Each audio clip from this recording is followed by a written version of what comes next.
Okay, okie dokie. Let's see. Hello, everybody. Hello, hello, hello. One, two, three, four, five, six. All right, I think we have 10 people, so there's six of you guys. Hello, good to see everybody. Let's just kind of go over this. Let's do quick intros. Let's go Brian, then Caitlin, then Chris, then Mike, Emily, Amir, and then Anthony. Why don't you guys just say hello, where you're from, and anything you're working on. Brian, I think you're on mute, dude. Again, What's up, man? what's going on? Everything sound good? Yeah, yeah. Yeah, Brian Ramberg, 38 years old. I'm in Phoenix, Arizona, working on a personal brand, dealing with a weird sort of breakup, kind of not breakup, but focusing on everything that's most important right now, which is moving forward, my health, my money, and my kids. Nice. Love it. I don't know where Caitlin just went. Caitlin, you're up Hey, next. What's up? hey, I'm Caitlin. I am located in Topeka, Kansas. I'm currently working on growing my astrology business, and I also am going through a breakup also. Nice. Well, not nice. We talked about a lot. Yeah, Nice, nice for personal growth, right? right. All right, Chris, what's up? Say hello.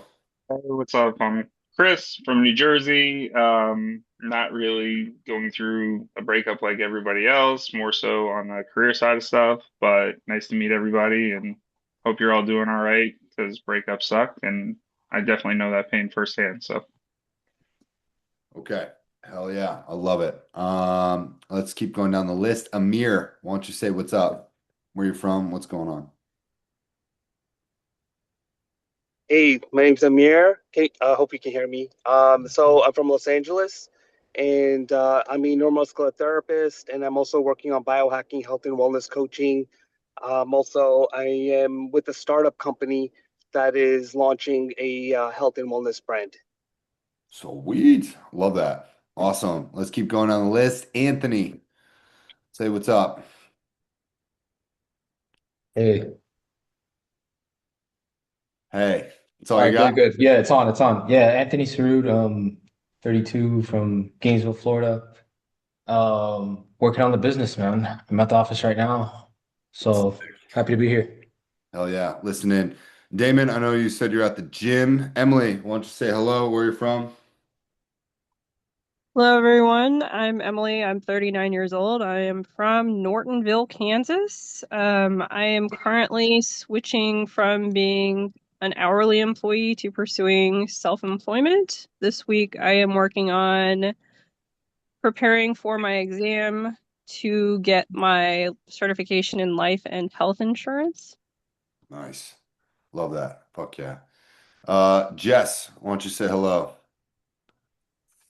Where you Hey from? guys, Jess. I'm from outside of Charlotte, North Carolina. I did go through a breakup a while back. I feel like I'm on the other side of it for the most part. Just getting back into dating and really focusing on how to communicate my needs and set boundaries. Love that. Good stuff. Okay. Lindsay, what's going on? Hello, I am Lindsay. I'm from SoCal. I'm kind of going through like a life transition. I just moved back here a month ago from San Francisco. And I think I said last group call I was going to school for psychology. Well, I'm thinking about going to school, back to school for psychology, but I also literally today just signed up for a brain to be a brain fitness coach. So it'll be getting my certification in like neuroplasticity and just learning about all like the cognitive functions that go into like mental health while like portraying that into your physical fitness. So I'm excited about that. Nice. Hell yeah. And then Mike, why don't you say hello? Where you from? What you got going on? Hey everyone, my name is Mike Elman from Olean, New York. Every day working on my electrical business, residential electric mostly. Going through a breakup, situationship, focused on the kids every day, and just trying to hold it all together for everybody. Okay. Awesome. Good stuff. Hey, so welcome to the group call. My name's Cam, and I like doing these group calls once a week. A lot of people here are alumni. We have some strangers from the internet. And I really like keeping it to about 10 people. So I think we have more than 10 people as Amy tries to join here too. So maybe we're at 12 or 13 today. I don't know. We're just going to roll with it. Point of group calls. I like doing this. It's not for me to project my thoughts and my answers. I do that enough through content and in our one-on-ones. Group calls are really a time for you guys to learn and meet with each other, share different insights, and it's for you guys to connect and chat with other people. If you're on a group call, I'll add the Discord link in here so you guys can enjoy that. I love Discord because it's kind of this online, kind of Wild West kind of forum. Let's not try to spam too many people, but it's a really good productive way. I'd say join it, silence your notifications, come and check in on it. If you have something to share, do that. Find someone to connect with. If they're going through an issue, please help and mentor them. The reason that I love working with people and helping people go through breakups and relationship type stuff, it's not only because of my favorite psychologist, Adler. I love Adlerian psychology instead of kind of Freudian psychology because he believes that every problem that we have starts as an interpersonal relationship problem. Whether it's at work or in our own life, every problem that we have boils down to how we interact with another person. And that's why I do what I do. Eventually, as I work with people one on one, and we work on personal relationship problems, and then we work on business stuff. The alumni that still show up to these group calls, I really want you guys to be the stewards that, help other people out on the Discord, encouraging them, teaching them, showing them the way. And I want people to feel like they have a safe space to ask questions without sort of judgment or recourse. So that's what these group calls are for. You guys really give out great advice for each other. I love hearing these questions. I read these questions anonymously. So as you RSVP, I'm gonna read them kind of in order, essentially, to do that. If they're too unspecific, I'm gonna skip it, and you can reach out to me later, and we can talk about that one specifically for you on our one-on-one. I'm not gonna dime you out, but if I think there's someone that has a really good insight as to that, I'm just gonna call on you, right? Alumni generally looking at you for that. Or if I don't hear you speaking up, I'll probably call on you too. You don't need to have your camera on. I'm just going to look at these questions and kind of read them, but I do want you guys to kind of chime in. If you have something to add, chime in on the little Zoom chat. I do record these calls and I post them onto YouTube after. If for whatever reason you say something or you don't want your name on there, please let me know during the call. Send me a message, find a way to contact me before I do it. I haven't posted like our last three anyway, so sometimes it takes me a couple days to get to it. But everything you say here, I want it to be helpful and confidential, and there's no problem if you don't want it posted. Just let me know. It's really not a problem. Sometimes I say stuff and I'm like, I don't want that out on the internet, and I just won't post it. But again, that's enough of me talking. Raise your hand. Be respectful of other people. Again, there's no judgment here. I want you guys to connect with each other and help each other out. And then I'll kind of read these things randomly in terms of how you guys RSVP'd. All right? Okay. All right. So, what is a good follow-up book for No More Mr. Nice Guy? It's a great question.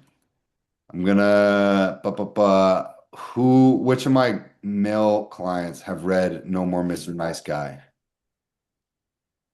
Anybody? If not, please do it. But Amy, I know you've read No More Mr. Nice Guy. What's another good book on how to eliminate people pleasing? What do you Oh think? gosh, that's a great question. What is the help me out here? There's Not a no more. You know there's what a I'm book thinking called of? Not Nice. No, not that one. Not no more fucks to give. Not that's not it. The subtle art of not giving a fuck. Yeah, there we go. Thank you. That's the one. Why? Why are you picking that Uh, book? oh gosh, it's been a long time since I read that one. It is a very good, helpful book for how to appropriately place your fucks. So we all have a certain amount of fucks, and it Yeah. helps you navigate where to appropriately place your fucks. Because the goal is not to not give a fuck. It's actually discern where to appropriately place your fucks. Does that make Yeah. sense? Did I Yeah. say that? Yeah. I think that's very, very, very good. Okay. Mhm. That book is all about really just understanding where you're coming from as a individual of saying, okay, I'm giving too many different fucks about different things. And then it tells you to really start quantifying the amount of fucks that you actually have to give, which is great. I just shared another really awesome book in there. I think this is like the collegiate version of No More Mr. Nice Guy. It's called Not Nice. Has anybody read this book? Well, you should, because this book is absolutely fantastic. If that link doesn't work, I can send another one, but it's by Dr. Aziz, and the book Not Nice, he literally he details how being nice and people pleasing affects you from a physiological manner, right? It's absolutely fascinating. Has anyone also read 12 Rules for Life by Dr. Jordan B. Peterson? Anybody? You guys gotta read more. I'm a huge nerd, okay? But like you read a book like Long this, time. Cameron, huh? you're pulling stuff from, like, I've got books in here from the archives, man. Yeah, yeah. But like write those two books down or go into your Amazon as I'm talking about this and like add them to your cart. 12 Rules for Life is a little bit of a chaotic book, but the first chapter is literally about why people please, how to stop it, and then the effects that you get once you stop people pleasing. Not Nice is like a PhD level book on why people pleasing is literally killing you from a physiological manner. Like it's pretty profound. So, anybody else? Any good books? Any recommendations on people pleasing? Lindsay, what you got? And see you thinking. Yeah, I'm thinking. I'm reading one right now about codependency, but I just got so many. I don't have the title, but I'll put it in the Discord when I'm home. It's really, really good. It's about Okay. codependency, setting boundaries, and Mhm. the other one that's so good. I need to think for a minute. Good. There's another book I just added to my Audible. It's called like Boundaries, the book. Yeah, Boundaries by Henry Cloud.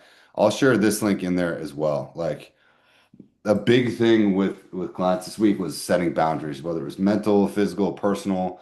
I even had an issue with someone this week as it pertains to boundaries, and I just ended up hanging up on them. I was like, no thanks, I'm good, right?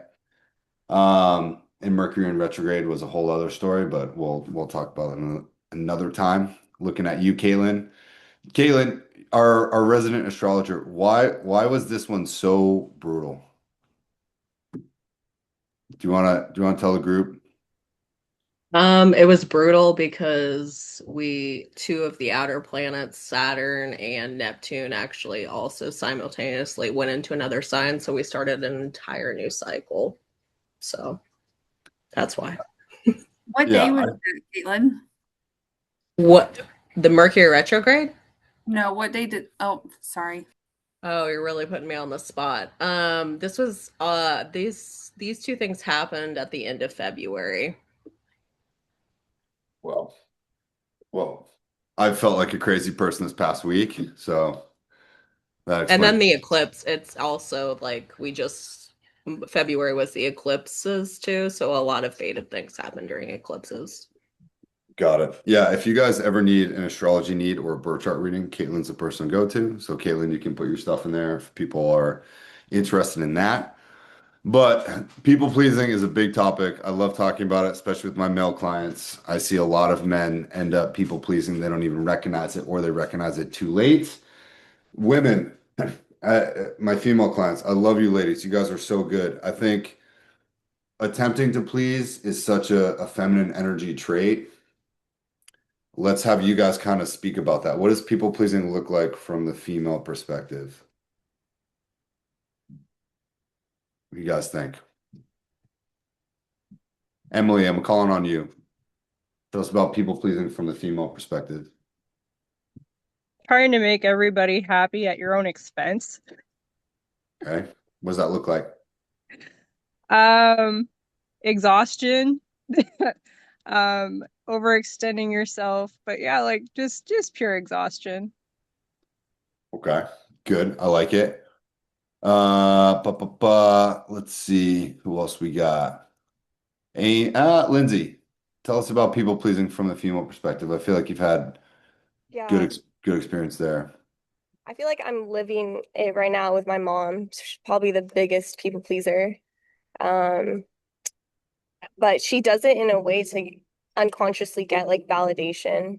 And it's hard because it's like, I love you for just existing. You don't have to do all that.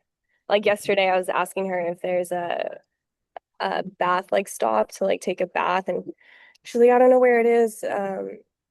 But we can go get one right now. Like, let's go do this. Can I do this for you? Can I do this? And I'm like, I'm not a queen. Like, I'm an adult. I can do this stuff for myself. Like, I want you to do that for yourself. Like, it's sad to see because I feel like it's almost like she's either doing stuff to get attention or doing everything else for everyone. Like, she'll go down and take care of my grandma every week.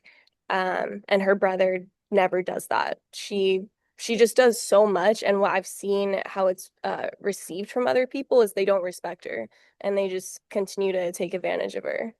And it's sad because I think when people do that, the core reason why they're doing that is to receive love and acceptance. And I'm sure they've learned from like a young age when everyone else is fine, then I can be fine. But it's just not healthy. Yeah, So it's kind of a not challenge to like say anything because when you say something they're just very like defensive. hmm A big thing that I've seen over the past couple of years too is when people end up people pleasing a lot more. This is both men and women. When people end up people pleasing, you almost make it way more difficult for yourself to set boundaries, right? To a point where you fall into this habit of people pleasing for so long that you start to learn about boundaries and then you get empowered and then you awkwardly set them, or you set them and then you let somebody continue to bypass them. And you're like, wait, like, how do I enact a protocol now? Right? That's why I try to hammer this, because once clients stop doing this, everything else gets better. Okay. Damon, tell me about what people pleasing looks like from the male aspect, the male mind.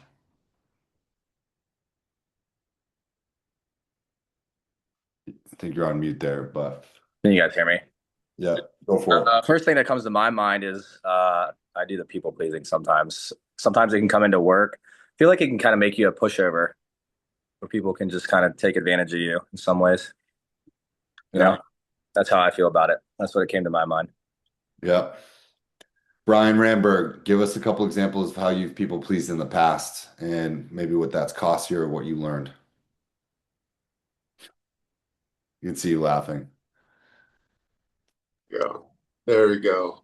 Wow. I really screwed my life up for about 2 years in a relationship with a extremely domineering woman, and it turned into like I didn't sit down when I got home. Like I would just be like fixing this or doing that or changing the baby or just like running around constantly. And it had some really negative consequences, especially financial ones.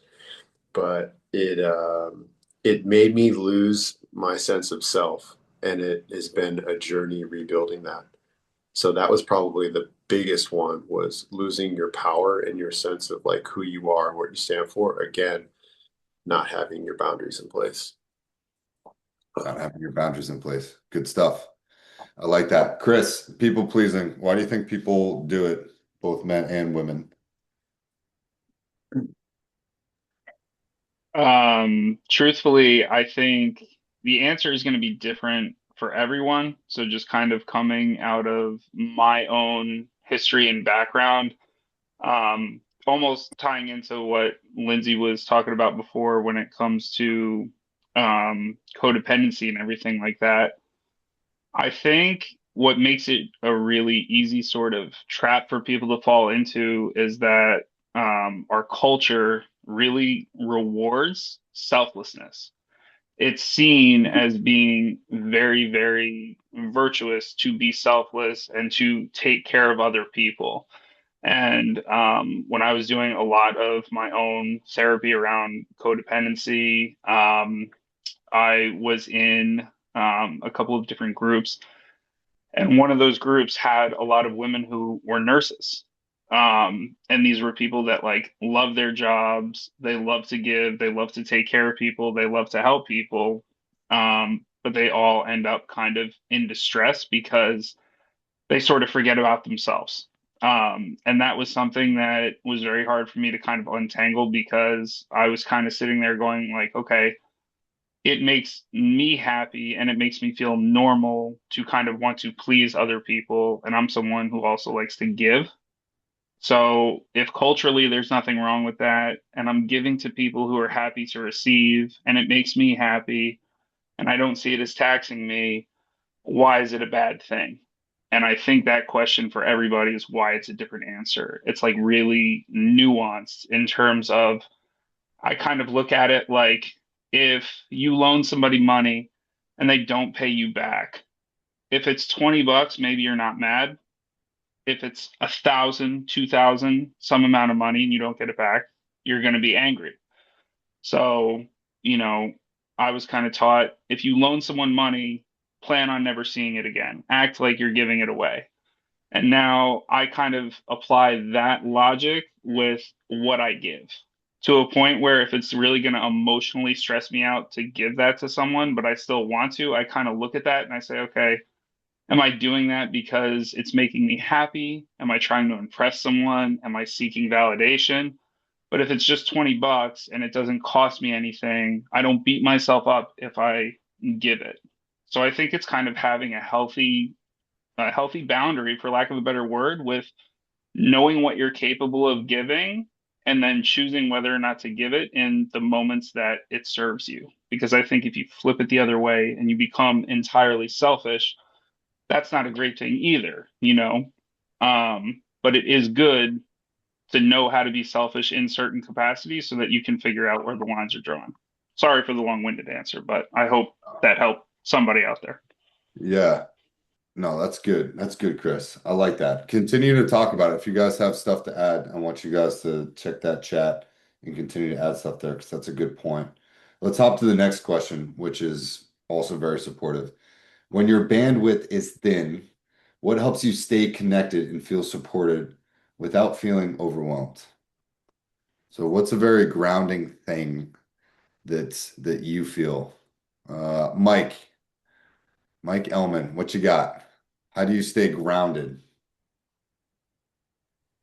So for me, it's through my kids, I would say, um, being around them, but it's it's always it's almost a cover up too, you know what I mean? Because you're always putting on like a happy face for them.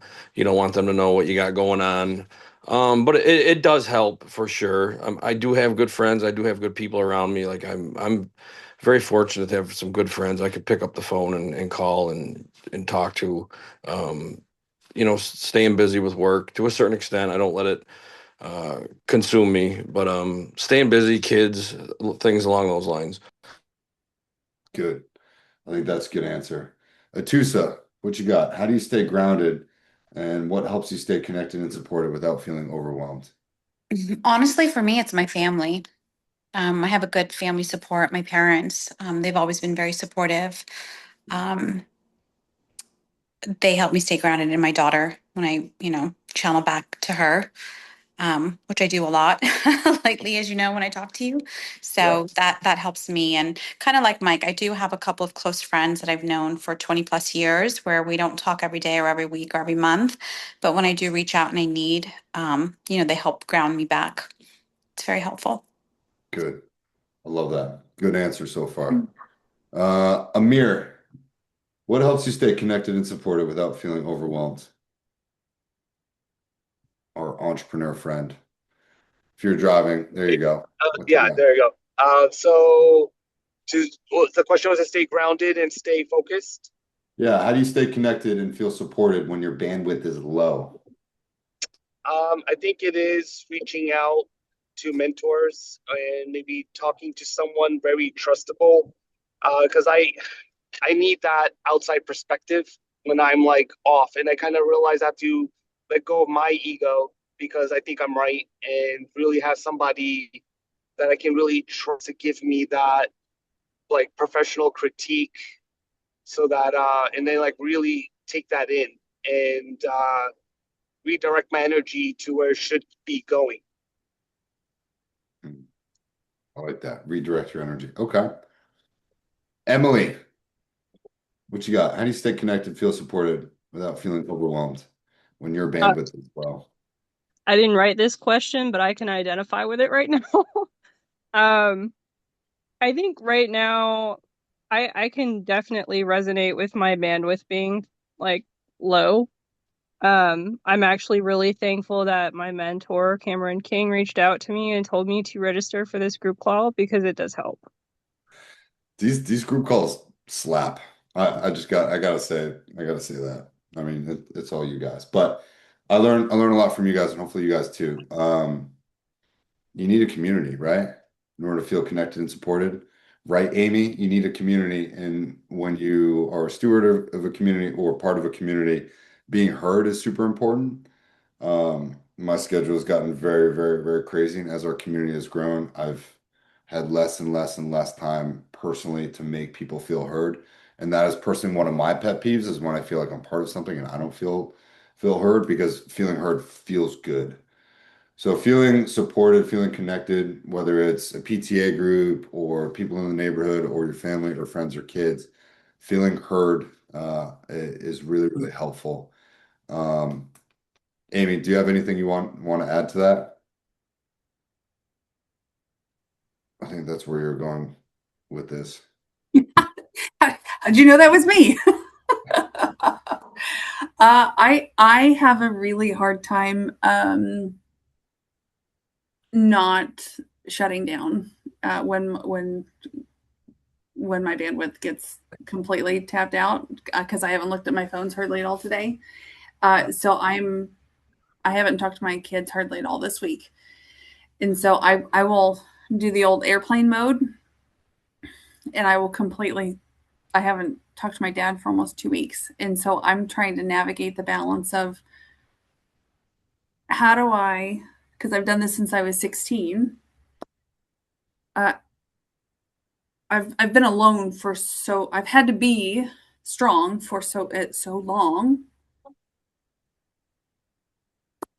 How do we stop being the strong ones? And I think that's the hardest thing to sit with and to admit. I sat with that at the ocean. Been a couple days at the ocean and level set myself, and was like, okay, I have to stop carrying all this alone, and I have to learn how to ask for help,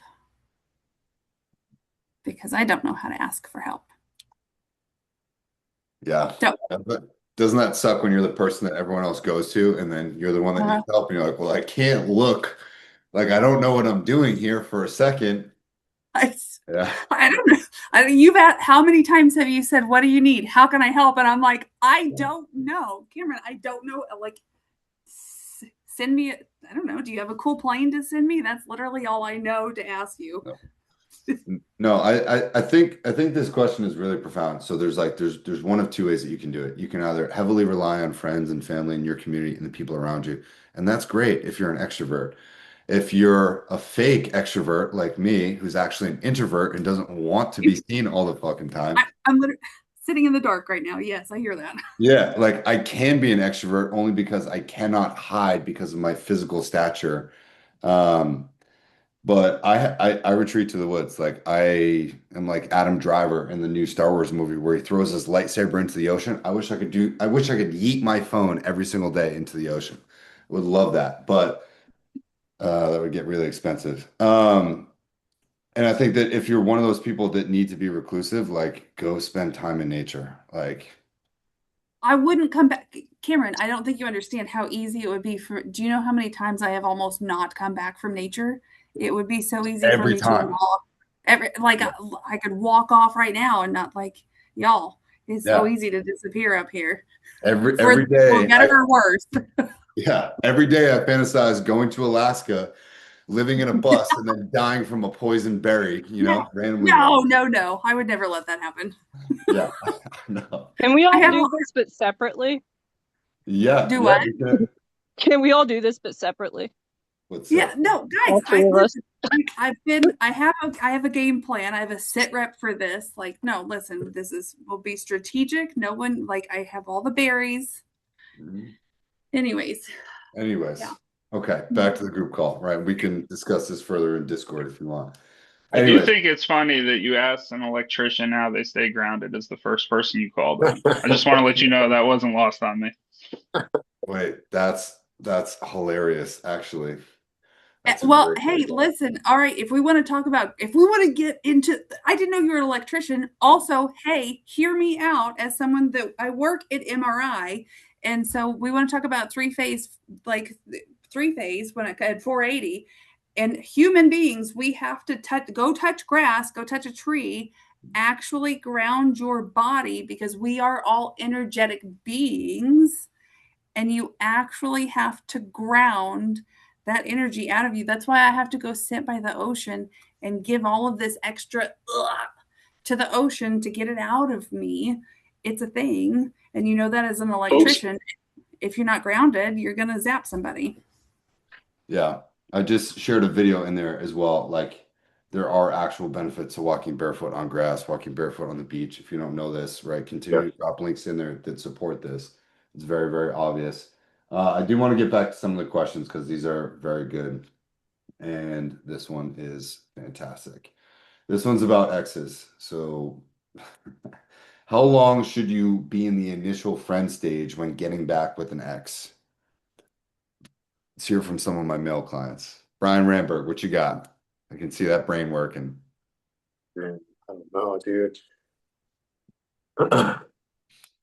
Getting back with an ex. Damon, what you got? Am I good? Yeah.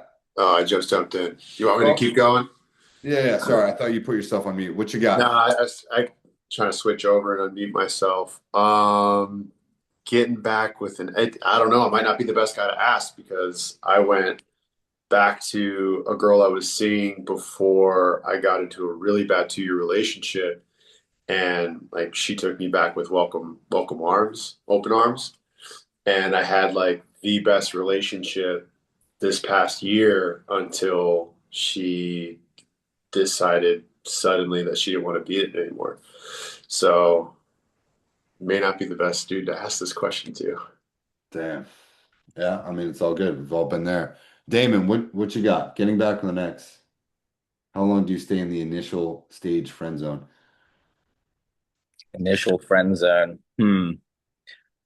I'd say play it smooth, let it ride as long as it needs. Okay. All right. That's what I'm going with. That's my answer. There's your answer. Lindsay, let's ask you from the female perspective, right? If you're entangled with an ex and you're thinking about it, do you go the friend route? Do you want to be friends with an ex? Talk to us about that. I mean, is that even a thing to be friends with an ex? I don't think you can ever just be friends. Yeah, you know my answer. I'm asking what your answer is. Yeah, I don't think you could ever just be friends with someone. I think that you dated. Me personally, if I'm going to be, I've never been friends with an ex. Every time I've broken up with someone, that's like the last day I speak with them. But I did have like an on and off situationship like a couple years ago. And every time I went back, like I wanted to be just like exclusive with them, knowing that they probably weren't doing the same thing because I know they had a lot of girls. I just know they had a lot of girls in their energy and we're talking to girls. But I was like okay with doing that because I just wanted to share time with them. I think it just has to be communicated. If you want to like be friends and see where things go, then you guys need to be upfront if you're going to be seeing other people or having one night stands or any of that, because someone's about to get mad. Yeah, definitely. I don't necessarily think that you should be friends with an ex, but my beliefs don't carry over to every single person. Caitlin, you might have some good insight here, right? If you reunite with your ex, how long do you stay in the initial stage friend zone thing? I don't have good insight on this. What would you say to another individual who's asking that? Oh, I think open, kind of how Lindsay was saying, you have to have pretty open communication and honest communication about it, and what your both your motives are for being friends. And there's always that, you were really attracted and probably physical with this person for amount of time, and do those feelings just go away? So it would take some pretty strong boundaries and honest communication, I think, for it to work. Mm. Oh, Atusa brings up a really good point, which I think is fantastic. So, how have people worked on allowing things, whether it's exes or relationships with friends, to consume their thoughts, life to the point where it affects your sleep and your cortisol levels, stress, right? The rumination, the intrusive, repetitive thoughts. Let's see. Brian Ortiz, what's up? Welcome back. What would you tell someone whose cortisol levels are high because of thoughts with an ex or relationship patterns? What advice would you give to them on how to calm your mind down? Did he disappear? There he is. Brian, you're on mute. Oh, you got it? Okay, well, I'll come right back to you. Let's go with Chris. Chris, what would you say? How can someone mitigate their cortisol levels? I mean, both these questions kind of like tie into me.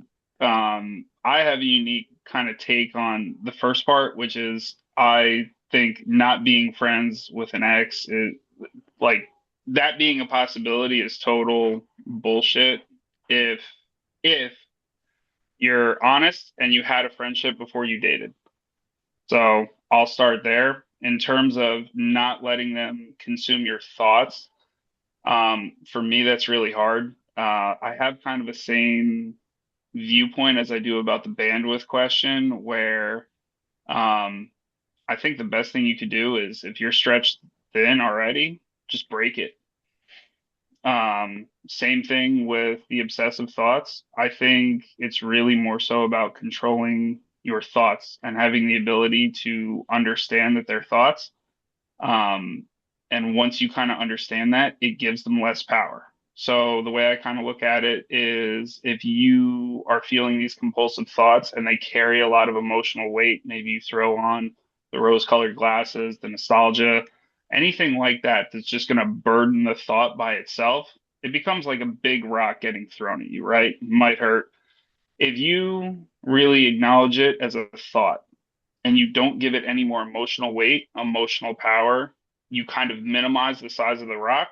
Yeah, if you have a million of them being thrown at you, it might still hurt. It might still put a couple cracks in the glass, but it's not going to break your windshield. So I think the idea is to just really stop yourself from spiraling on each thought. The way that I've kind of processed really heavy emotional loads for myself is I don't really avoid the pain of thinking about something. I just let myself go through it. I actively will try to make myself cry, whether it's writing something out, um, playing some music, listening to music are big ones for me. The big thing is I try to not engage with distractions because to me, when you have those thoughts and you give them that power, you most people will try to stuff them down and stuff them down, and it's kind of the same thing. If somebody tells you not to think about elephants, it's the first thing you're doing. So I think when you let them be thoughts and you just let them run their course, put it out there, find a way to get it out of you. I would say that's a big one. I think everybody no one considers themselves to be an artist, but I think everyone is capable of creating something. And for me, whenever people say that, I always say pick up a piece of paper, pick up a pen, and just draw a line and see what happens. So I think it's really just not about letting the thoughts become more than thoughts, because once they carry the emotional weight is when they're harmful. And then just brace yourself, try to survive, and you figure out what your thresholds are. So, Yeah, there's a book I just put into the chat. It's called Don't Believe Everything You Think. Everyone should read that book. It's a great book. It's very profound, but like the beginning and the end of your suffering has to do with exactly what you're talking about, like our attachment to the thoughts, right? Once you break the fact that we are not our thoughts, and you consistently tell yourself that, and you understand that your emotions are just these signs on the highway that tell you that you're going in a certain direction, and then it's the ability to create space and silence in your life is actually becoming a very profitable niche, right? People are paying thousands of dollars to go on retreats where they just sit in silence and don't talk all day and do all of these things. Like I've seen some crazy stuff, but your own ability to create space and silence in your life only benefits your mental well-being. If you are constantly allowing yourself to be distracted or are just trying to avoid your feelings or running away from your demons or insecurities, like you're going to exhaust yourself, you're going to burn yourself out, and you're going to suffer. And that's a big thing that I have to teach myself on a daily basis because I do way too much. But yeah, I think we're all kind of working on that. Cameron, can I ask you a question and maybe for the whole group? Yeah, You shoot, yeah, you give so many options for different books, which is amazing. It's phenomenal. But yeah.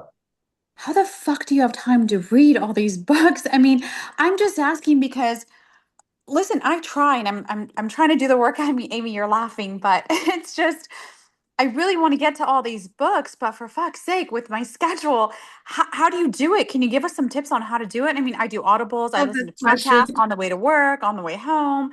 I just like it overwhelms me when you quote so many books because I don't have time to read all this. I would love to, I absolutely Totally. would, but how do you do it?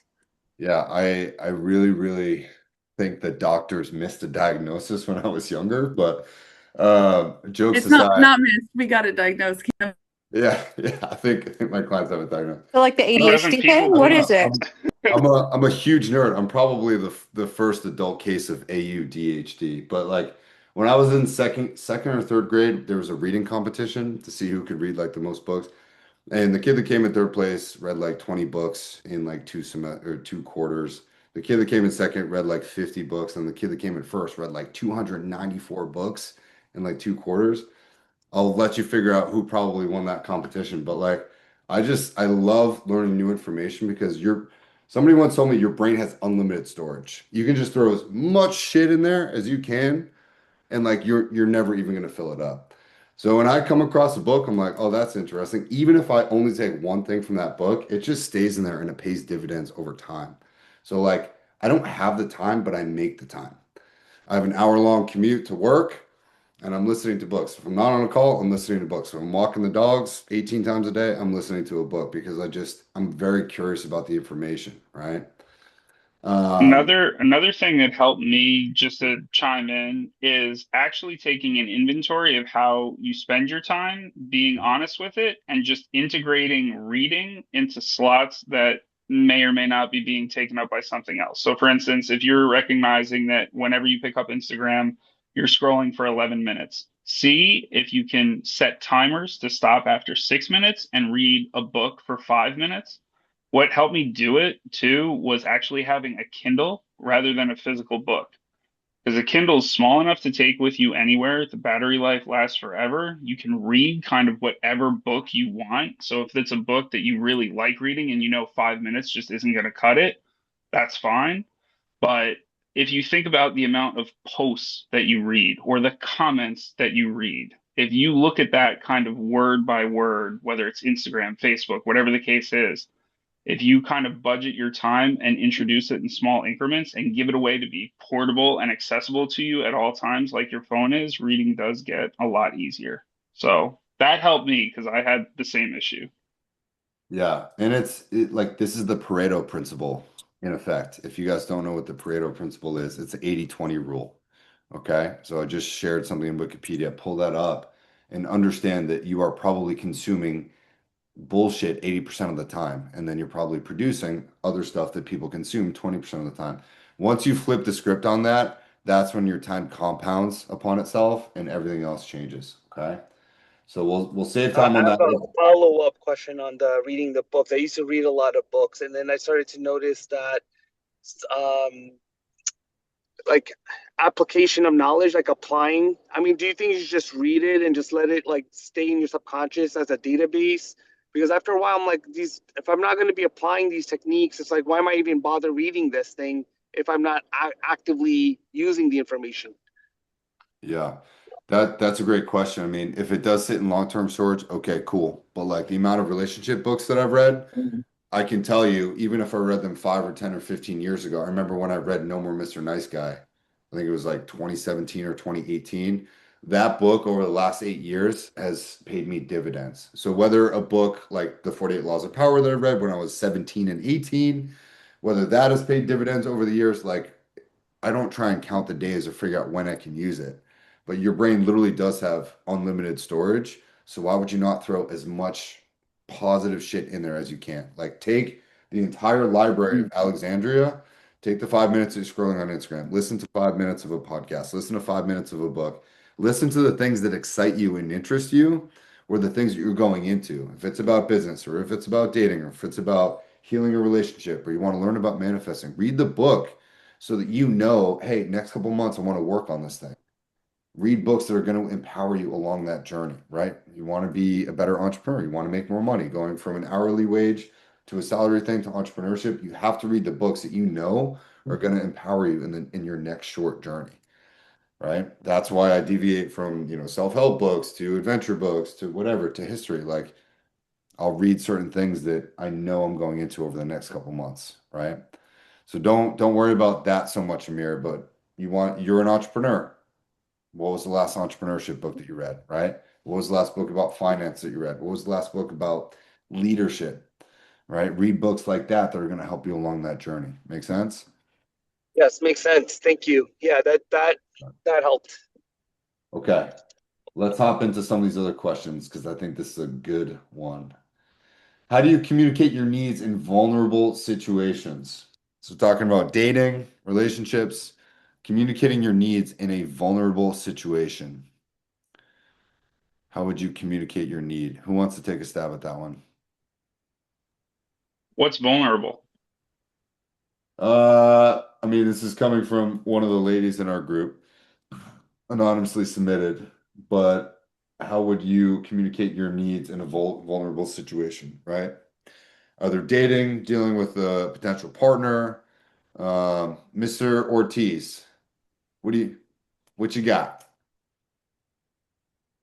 Hey, so you, to be vulnerable is a good thing. And, I think there would have to be, some vulnerability, but some of the non-negotiables. There would have to be some non-negotiables and some things put in place that I'm going to be vulnerable, but this is what I need. And if that, if that can't be, then okay. And I'd have to be okay with that.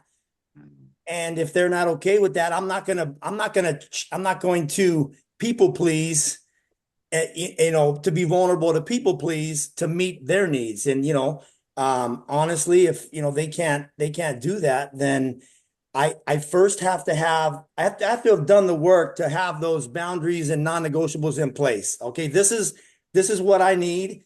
And that's it. Those have to be first and foremost before those, communications happened. Or I'm going to start people pleasing. I'm going to start,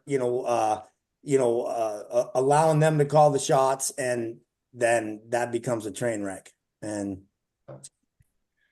Yeah, you got to think about the cost, right? What's the cost of me not expressing myself, with me not communicating my needs? What is that? Oftentimes it's self-respect, right? So I hate leveraging fear as a motivator. I don't think that makes sense for most people. I hate when other people try to get me to fear something in order to try and motivate me. It doesn't work. But I think when it comes to your self-esteem, you have to say, what's the cost of me not expressing myself here? And you need to have an honest look in the mirror of that conversation. Say, my non-negotiable is that I am going to express myself in what I need or what I want, right? Because if you don't, now you're just a follower of doing whatever someone else wants to do, either to you, with you, or whatever. Now they're involving you in something that you really didn't advocate for. And then likely you're going to beat yourself up a little bit after that thing happens. So try to give yourself some grace if you miss an opportunity, but understand the next time that you say, hey, this isn't what I want, this isn't a need here, that's an even better opportunity for you to correct that. Okay. Anyone else on that one? Okay. Yeah, Cool. can I What you jump got? in and ask Yeah. question about the cortisol thing? My mute thing Yeah. was so I got this journal thing here from Cam Forgot Sting, about that. and so Sting has been money. So I when I'm thinking, some things that, kind of want to take those cortisol levels, man, I get rid of that stuff here. And I do, these breath works that I've got from, the skull thing and another thing that I just, you know, I that's what I do. I journal, I get rid of that stuff, and I do this breath, and I get present back to myself, and no caffeine before I'm going to bed, and man, those things, they magically go away. When I just get in tune with myself and get rid of that stuff, and I just have peace, man. And I try to get those high cortisol levels in the morning versus the nighttime, because if not, I'm not sleeping, that's for sure. Mhm. So Yeah, I forgot about that journal. That's so fucking funny. All right. Don't bring that in public. That's an at-home journal alone. Hey, I just sent the link to the school thing, right? So there's a lot of things on there. I actually have a lot of PDFs and PowerPoints I'm going to be adding to that stuff. I've been saying that for about a year, maybe two, Amy, so don't hold me to it. I'm getting to it. Everything's in place. One last question that I think is really, really good to wrap up on. Okay. And even if I don't call on you, I want you to immediately start rifling off your answers in the chat. But what is the best way to handle social anxiety? As a person, as an introvert or an extrovert, what are the best ways to handle general social anxiety? Feeling uncomfortable in your own skin, wanting to be seen, wanting to be heard, not wanting to be seen, not wanting to be heard, not wanting to be approached, wanting to be part of a group, any kind of anxiety. I want you guys to kind of share your answers down there. But Damon, why don't you go ahead and answer that one for us?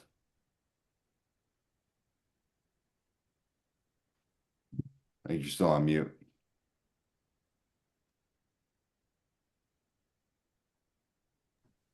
Come back to me, all right? All right, got it.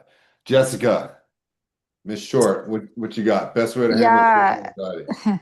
I would say like exposure therapy. So just doing it as much or as often as you're able to.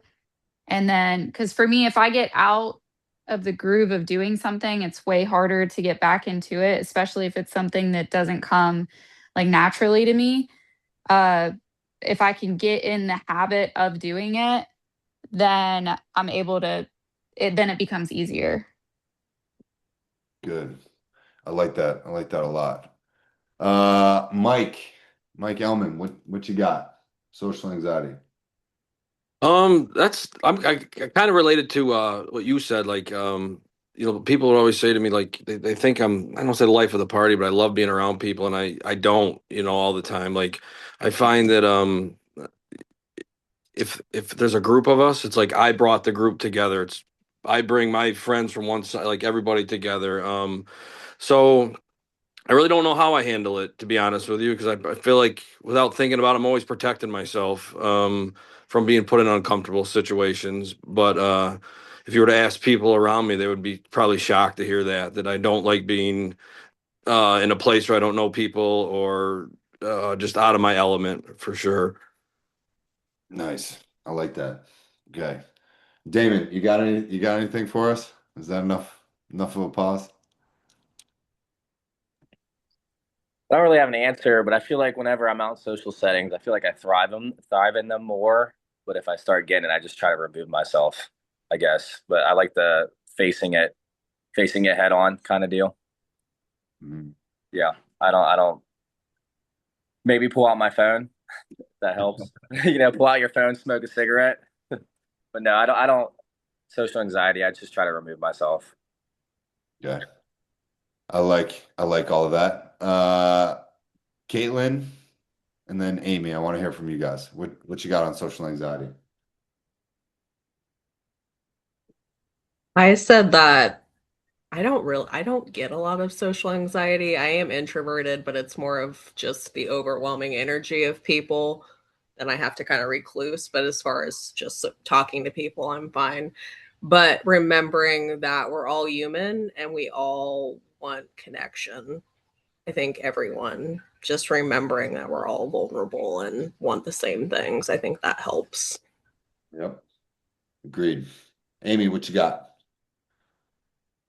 Well, I actually went through this when I went down to Homer over the weekend because I had not gone out in so long.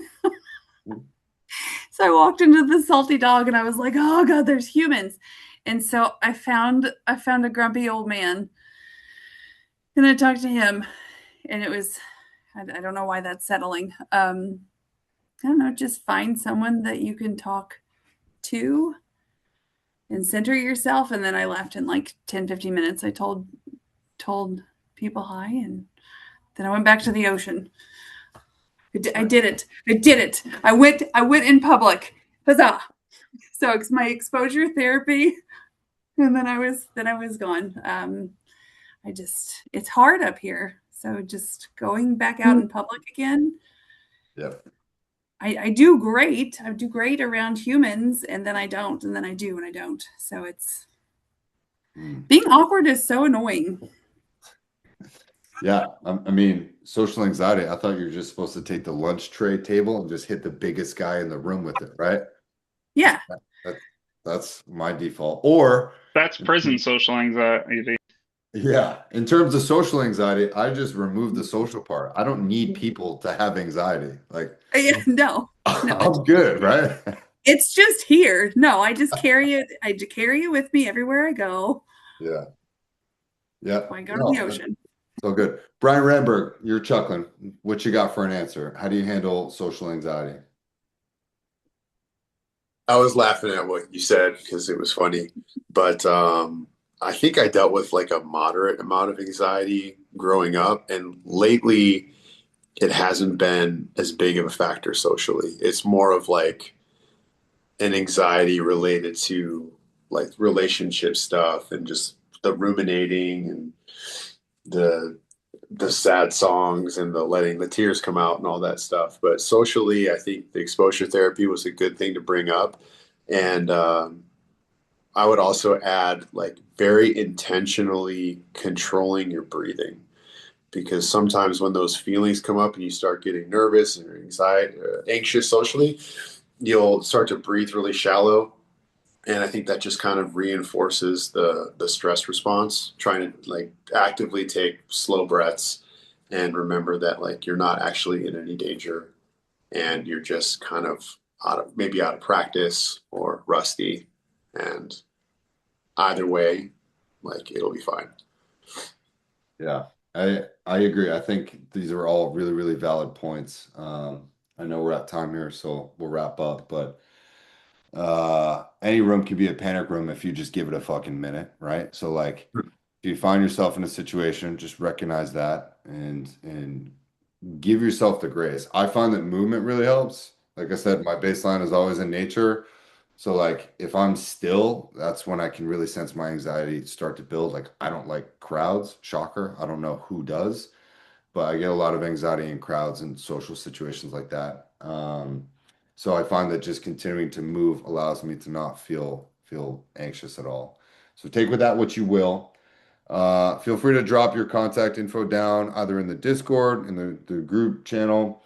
Will post this. Nobody's hit me up yet. If you need anything and you don't want this posted, send me a message so I can see that. I sent a link in the Discord. If you're not in there, whatever, just get a hold of me. I can send you another invite. I love when you guys join these calls and are part of this community because that's what makes this community great.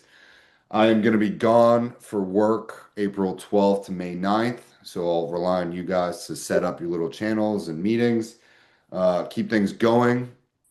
And because I'll be off the grid a little bit, a lot. But yeah, other than that, great call. Hopefully you guys all got something out of it. Please RSVP for next week. I don't always post it on social media. So just head to the website. And if you guys need anything else, you guys know where to find me. But I will see you guys in the next one and have a great evening. Okay? All right. See ya. Thanks. You do the same.